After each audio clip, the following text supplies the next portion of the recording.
ஐந்து கரத்தனை ஆனை முகத்தினை இந்தின் இளம்பிறை போலும் ஈற்றனை நந்தி மகந்தனை ஞான கொழுந்தினை புந்தியில் வைத்தடி போற்றுகின்றேனே. நம்ம ஜோதிட சொந்தங்கள் அனைவருக்கும் வணக்கம்.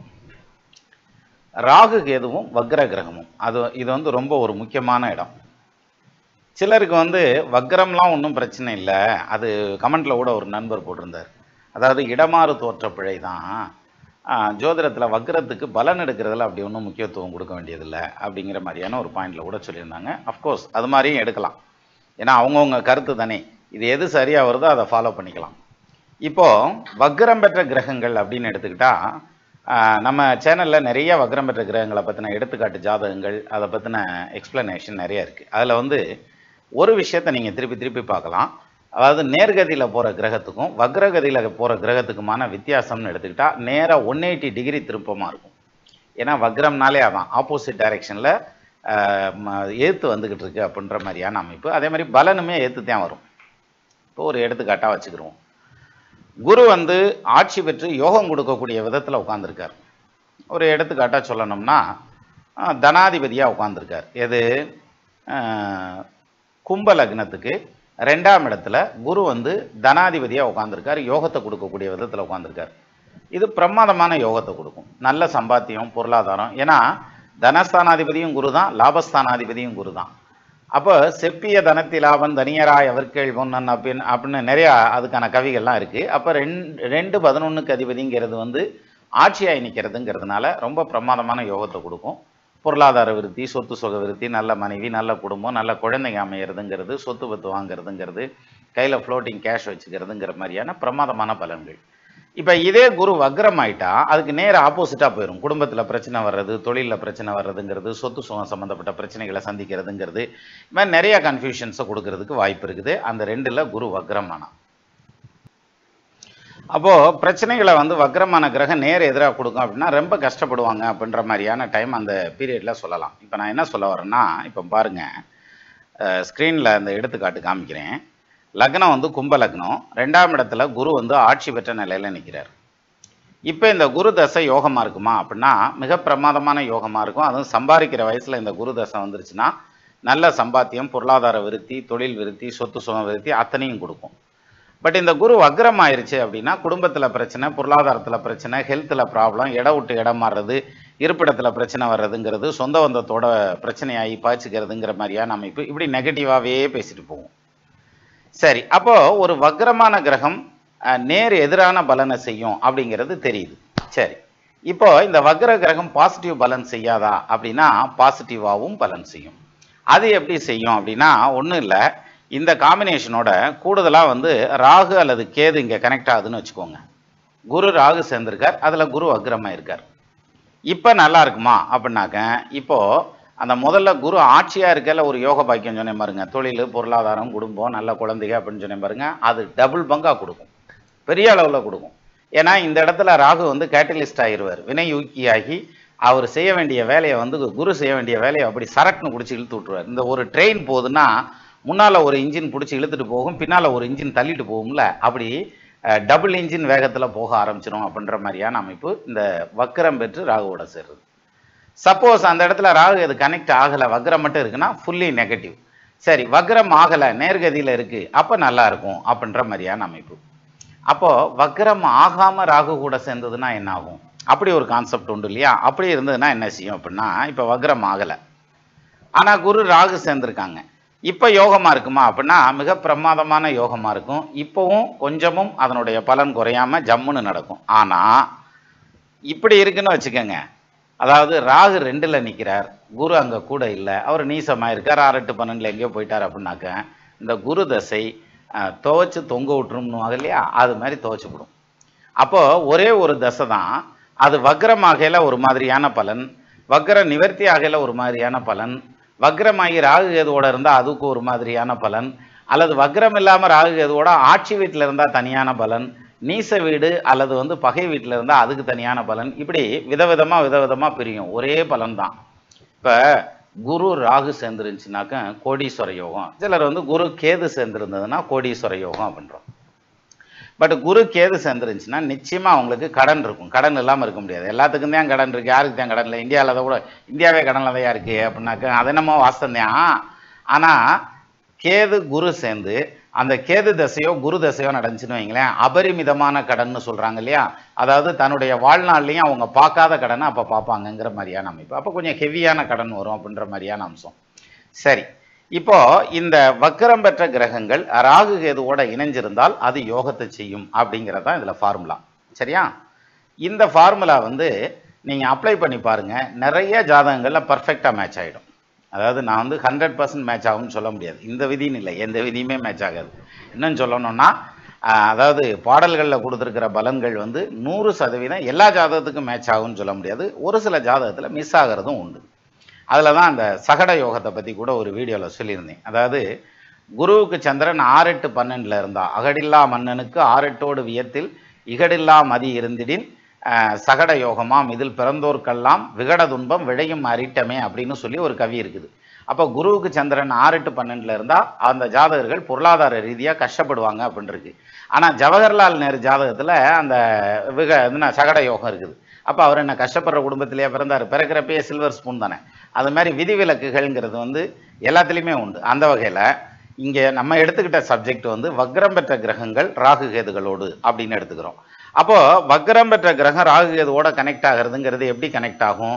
ஒன்று ரெண்டும் ஒன்று சேர்ந்துருக்கலாம், அல்லது வக்ரமான கிரகம் ராகுவனுடைய சாரம் அல்லது கேதுவனுடைய சாரத்தில் உட்காரலாம், அந்த நட்சத்திரத்தில் உட்காரலாம். அஸ்வினி மகம் மூலம் திருவாதிரை சுவாதி சதயம்னு இந்த 6 நட்சத்திரத்தில் எலியா அவங்கள உட்காரலாம். இல்லை மியூச்சுவல் ஆஸ்பெக்ட்ஸ், அதாவது ராகு கேதுவும் அந்த கிரகமும் நேருக்கு நேராக பார்த்துக்கலாம். நேருக்கு நேராக பார்த்துக்கிறதுங்கிறதுல இந்த சனிக்கு மட்டும் ஒரு ஸ்பெஷல் இருக்குது தெரியுங்களா? அதாவது 7ஆம் பார்வையாக நேர் பார்வையாக பார்க்கறதுங்கிறத விட இன்னும் கொஞ்சம் வித்தியாசமாக பார்ப்பாங்க. ஒரு எடுத்துக்காட்டாக சொல்கிறேன்.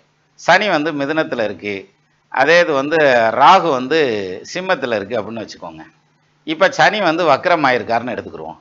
இப்போது இதில் வந்து பார்த்தீங்கன்னா ராகு 11ஆம் பார்வையாக சனியை பார்ப்பார், சனி 3ஆம் பார்வையாக ராகுவை பார்ப்பார்.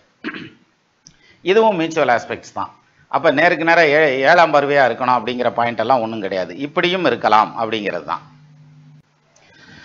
அப்போ இந்த சனி ராகு வந்து பார்வை அப்படிங்கிறது மியூச்சுவல் பார்வை அப்படிங்கிறது பிரமாதமான பார்வை.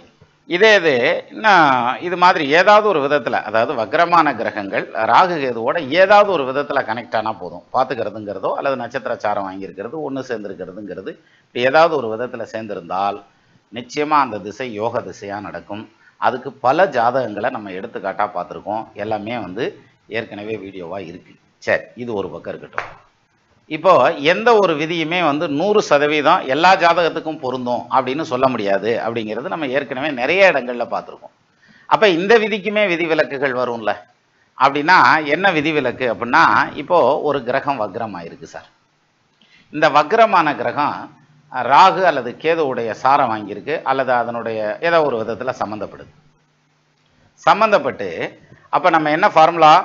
வக்ரம் பெற்ற கிரகம் ராகு கேதுவோட சம்மந்தப்பட்டதுன்னா அது யோகத்தை செய்யும், ரைட்டா? ஆனால் வக்ரம் பெற்ற கிரகம் ராகு கேதுவோட சம்மந்தப்பட்டு தோஷத்தையும் செய்யும். சரியா? இதுக்கு நேர் ஆப்போசிட்டான பலன். இந்த இடம் வந்து ரொம்ப குழப்பமான இடம். நமக்கு அல்ஜீப்ரா கணக்கு போடுறப்ப வந்து பார்த்தீங்கன்னா இதெல்லாம் வச்சு என்னடா செய்ய போகிறோம், எதுக்குடா எவன்டா அல்ஜீப்ராவை கண்டுபிடிச்சது அப்படின்ற மாதிரியான அந்த முதல்ல a+b² = a² + b² + 2ab எழுதுறாங்க பாருங்க. அன்னைக்கு ஆரம்பித்த பஞ்சாயத்து நம்ம ஸ்கூலை முடிச்சுட்டு அல்ஜீப்ராவை முடிச்சுட்டு வெளில வர்ற வரைக்குமே நமக்கு அந்த தொல்லை இருந்திருக்கும் இல்லையா? அதை வச்சு என்ன செய்ய போகிறோம்னு தெரியாது, ஆனால் படிக்கணும், புரியாமலே படிப்போம். அந்த மாதிரி இந்த மாதிரியான இடங்கள்ல சிக்கலான இடங்கள்ல புரிஞ்சுக்கிட்டா, ஏன்னா இதை புரியறது கஷ்டம்தான், அதை புரிஞ்சுக்கிட்டோம்னா பலன் எடுக்கிறதுக்கு பாருங்க அவ்வளோ அக்யூரேட்டாக வரும். இப்போ மறுபடியும் நான் இதை ரிப்பீட் பண்ணுறேன்.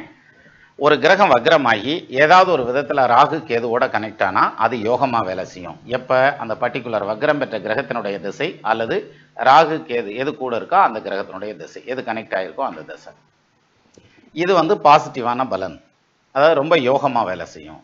இதே இது நெகட்டிவாகவும் வேலை செய்யும். எப்போ அது நெகட்டிவாக வேலை செய்யும் அதைத்தான் நம்ம இப்போ பார்க்க போகிறோம். இதை நார்மலாக பார்க்குறதுங்கிறத விட ஒரு எடுத்துக்காட்டு ஜாதகம் வச்சுக்கிட்டு பார்த்தோம்னாக்க இன்னும் கிளியராக நமக்கு புரியும். இப்போ பாருங்கள், ஸ்க்ரீனில் வர்ற இந்த ஜாதகத்தை எடுத்துக்கங்க. லக்னமாக வந்திருக்கிறது துலா லக்னம், ராசியாக வந்திருக்கிறது மிதுன ராசி, ஜென்ம நட்சத்திரம் திருவாதிரை நட்சத்திரம், 1984 ஜூன் மாதம் 29ஆம் தேதி 3:20 PM திண்டுக்கல்னு ஓட்டுங்க. இப்போ இந்த ஜாதகருக்கு வந்து பார்த்தீங்கன்னா ராகு தசை 3 வருஷம் இருப்பு இருக்கல அவர் பிறந்திருக்கிறார் இல்லையா? சரி, 3 வருஷம் ராகு தசை போனதுக்கு அப்புறம் வர்றது 16 வருஷம் குரு தசை. 16 3 19 வருஷம் ஆச்சா சார்?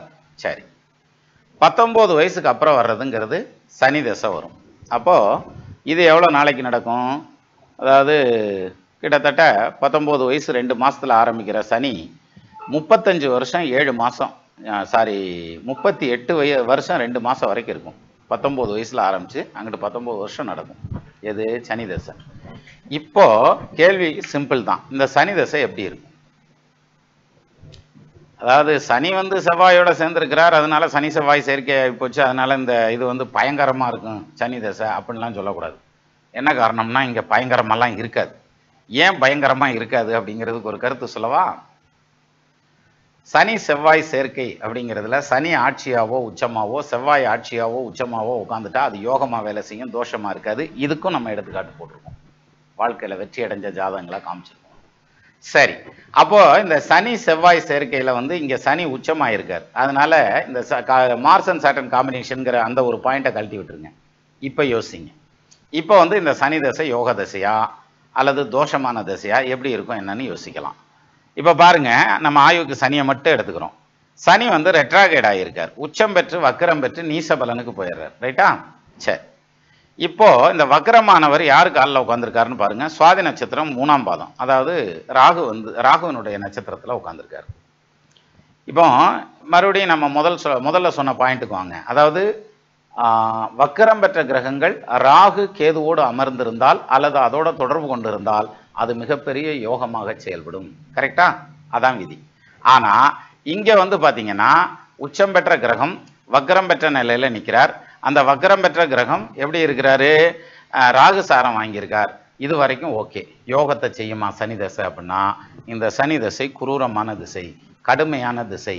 இந்த ஜாதகருடைய பொருளாதாரத்தை பாதிக்கிறதுங்கிறது, தொழிலில் வேலைக்கே போனாலும் பொருளாதாரம் கையில் நிற்காம போகிறதுங்கிற மாதிரியான அமைப்பு, குடும்பத்தில் நிம்மதி இல்லாமல் போகிறதுங்கிற மாதிரியான அம்சம், சொந்த பந்தங்களால் வெறுத்து ஒதுக்கப்படக்கூடிய சூழல் அப்படிங்கிற மாதிரியான ஒரு கடுமையான பொசிஷனை இந்த ஜாதகர் சந்திக்கிறார். என்னப்பா பற்றியும் சொன்னீங்க, சனி வந்து சனின்னு இல்லை வக்ரமான கிரகம் ராகு இதோட இருந்தால் யோகமாக தானே இருக்கும் அப்படின்னா இங்கே எங்கே சிக்கல் மாட்டுதுன்னா சனிக்கு 8ஆம் இடத்துல ராகு, ராகுக்கு 6ஆம் இடத்துல சனி. ராகுலேருந்து எண்ணி வந்தால் சனி வந்து 6ஆம் இடத்துல வரும், சனியிலேருந்து எண்ணி போனீங்கன்னா ராகு வந்து 8ஆம் இடத்துல வரும். இதுக்கு பேர் ஷஷ்டாஷ்டகம்னு பேர். இப்படி 6 8ன்னு உட்காந்ததுன்னா நிச்சயமாக இது வந்து பாசிட்டிவான பலனை கொடுக்காது. அப்போ இந்த ரூல்ஸ் வந்து பிரேக் ஆகுது. எங்கள் வக்கரம் பெற்ற கிரகங்கள் ராகு கேதுவோடு இணைந்திருந்தால் யோகத்தை செய்யும்ன்றோம் இல்லையா? அது யோகத்தை செய்யும். ஆனால் இது மாதிரி ஷஷ்டாஷ்டமாக உட்காந்துட்டா 6 8ன்னு உட்காந்துட்டா நிச்சயமாக அந்த திசை வந்து, அதாவது சனி திசை மிக கடுமையான பலன்களை செய்யும்.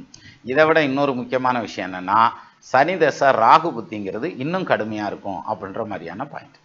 அஃப்கோர்ஸ் அதெல்லாம் தாண்டி வந்துட்டார் அவர். இருந்தாலும் அந்த சனி வந்து நட்சத்திர சாரம் ராகு சாரம் வாங்கியிருக்கார், அவர் போய் 8ல் இருக்கார். எது? ராகு. இப்போ பாருங்க, ஒன்றும் இல்லை, இந்த ராகு வந்து மேஷத்தில் இருந்துச்சுன்னு வச்சுக்கோங்க ஒரு எடுத்துக்காட்டா. சனி வந்து சுவாதி நட்சத்திரம் காலில் உட்காந்துருக்கிறார் அப்படின்னே எடுத்துக்கிடுவோம். அப்போ என்ன ஆகும் அப்படின்னா, அடாடாடாடா